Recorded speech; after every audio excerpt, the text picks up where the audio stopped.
The strategic goal is to grow surgical business by 1.5% over the next year. We would focus on service lines that are already present and work to grow neurosurgery, bariatrics, and orthopedic trauma surgery. To grow surgical business, it takes multiple departments, and it starts at the top with the Chief Operating Officer. The Vice President of Procedural Services will lead the group as they work towards the goal of growing the business by 1.5%. The Physician Relations Rep will help work with the Vice President to travel out to see physicians, to set up meetings with the administrative team, and to find out the needs of the offices as well as the needs of the physician in relation to coming to the hospital.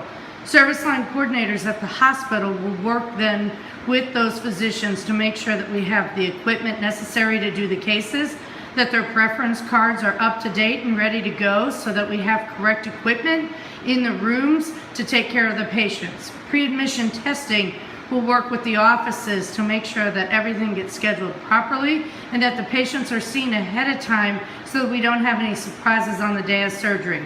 Single day surgery will then prepare the patients the day of surgery, monitor for any changes, and the recovery room will take care of the patients post-operatively. The educator in the operating room will be essential to helping teach the staff in the operating room these new service lines.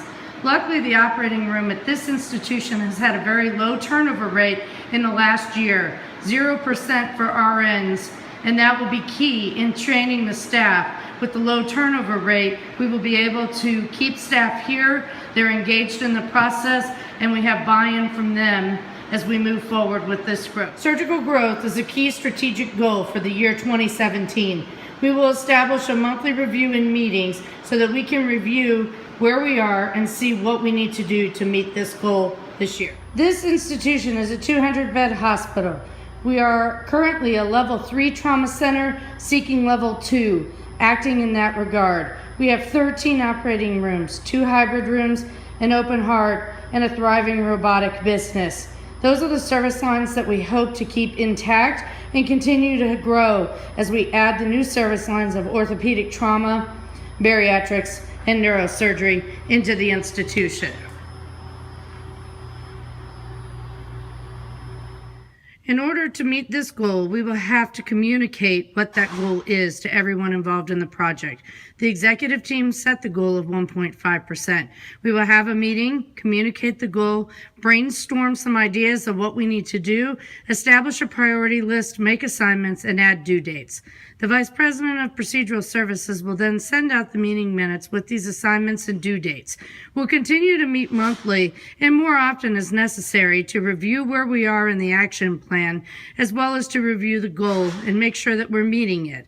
If we're not meeting it, then we will revise our action plan accordingly and brainstorm new ideas and keep the process flowing.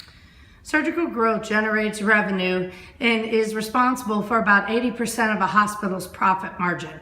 It also creates a larger patient base. Without surgical growth, a hospital will become stagnant and most likely run into financial trouble.